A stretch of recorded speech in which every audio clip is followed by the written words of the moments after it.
Imaginez-vous dans l'obscurité totale, à des centaines de mètres sous terre, où le moindre faux pas peut transformer une aventure en cauchemar.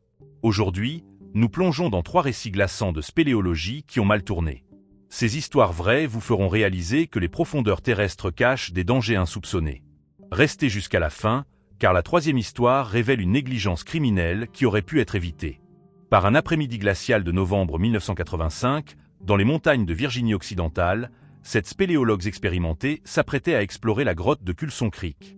Les pluies torrentielles des derniers jours avaient gonflé les rivières souterraines, les obligeant à abandonner leur projet initial. Cette grotte semblait plus sûre, moins sujette aux inondations. Quelle erreur fatale! La cavité s'ouvrait sur un canyon étroit de 5 à 8 mètres de largeur, traversé par un ruisseau rapide qui dansait sur des dalles rocheuses glissantes. L'eau murmurait des avertissements que personne n'écoutait. À 50 mètres seulement de l'entrée, un obstacle imposant bloquait partiellement le passage. Un énorme rocher de 5 mètres de hauteur, vestige d'un éboulement ancien.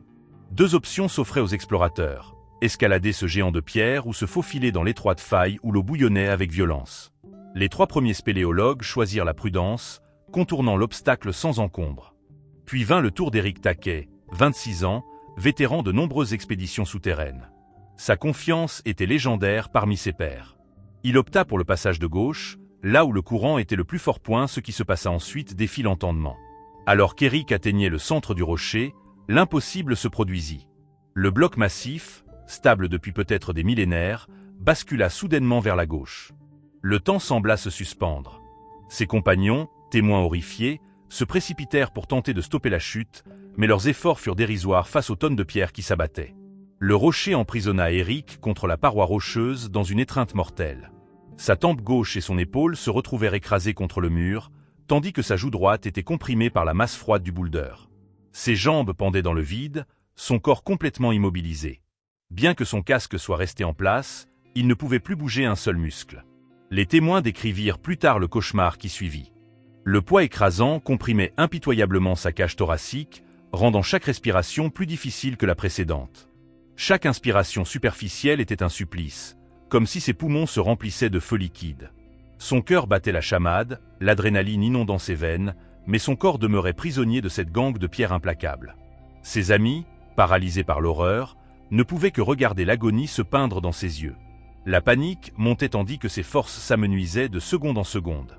L'un d'eux se rua vers la sortie pour chercher des secours, pendant que les autres tentaient désespérément de déplacer le rocher.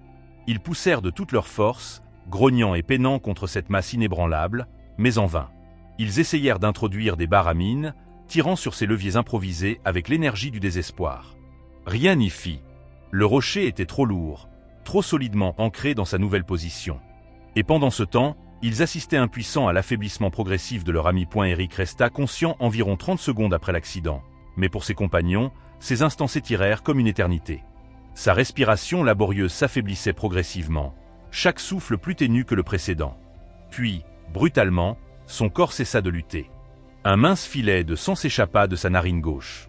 Son pouls, bien qu'encore perceptible, faiblissait rapidement. L'un des spéléologues tenta de le redresser, espérant soulager la pression ne serait-ce qu'un peu, mais cette tentative resta vaine. Le silence qui s'installa fut assourdissant, rompu seulement par le murmure lointain de l'eau et les battements affolés de leur cœur. Les secours arrivèrent par vagues successives. À 4h20 de l'après-midi, près d'une heure après l'accident, l'équipe de sauvetage disposait enfin d'un vérin hydraulique. Il était évident que le temps jouait contre eux. Grâce aux efforts conjugués des sauveteurs, des barres à mine et du vérin, ils parvinrent finalement à déplacer suffisamment le rocher pour libérer le corps sans vie d'Éric. Ses amis le traînèrent vers une zone sèche de la grotte, à 20 mètres de là, et commencèrent immédiatement le massage cardiaque, leurs mains tremblantes d'épuisement et d'émotion. Les minutes qui suivirent furent une course contre la mort. Chaque compression thoracique, chaque insufflation désespérée portait l'espoir fou de pouvoir encore le ramener à la vie. Mais Éric ne répondait plus. Sa peau avait pris une teinte livide, et bien que son corps fût encore tiède, la vie s'échappait inexorablement. Les équipes de secours se relayèrent, les ambulanciers prenant le relais du massage cardiaque, luttant sans relâche pendant plus d'une heure pour tenter de le réanimer. À 5h25, Éric fut enfin évacué de la grotte sur un brancard. L'air froid de l'extérieur les gifla comme une vague, mais ils s'en aperçurent à peine. Transporté d'urgence à l'hôpital, Éric reçut perfusion et médicaments cardiaques dans un ultime effort médical. Mais malgré tous ses efforts acharnés, il était trop tard. Eric Taquet fut déclaré décédé. Sa vie fauchée en un instant par un accident imprévisible qu'aucun de ses amis, malgré toute leur expérience et leur prudence, n'aurait pu anticiper. Cette grotte qui semblait plus sûre s'était muée en tombeau. La deuxième histoire que je vais vous raconter illustre parfaitement comment l'arrogance et l'orgueil mal placés peuvent transformer une sortie entre amis en lutte désespérée pour la survie. C'était un matin cristallin du 26 avril 1982 lorsque James May, 21 ans, se leva avec cette confiance inébranlable qui le caractérisait. James avait toujours cru en sa capacité à surmonter n'importe quel défi, à plier la nature à sa volonté. La grotte de Uka Cove, près de la célèbre grotte des Vents dans le Colorado, ne lui semblait pas différente des autres. Son ego fragile était à la fois sa force et sa faiblesse. Cette même caractéristique qui l'amenait là où la plupart des hommes hésiteraient et qui allait aussi le conduire au bord de la destruction. Ses amis connaissaient son tempérament explosif, ils savaient comme son orgueil s'enflammait rapidement, comme son ego se blessait facilement.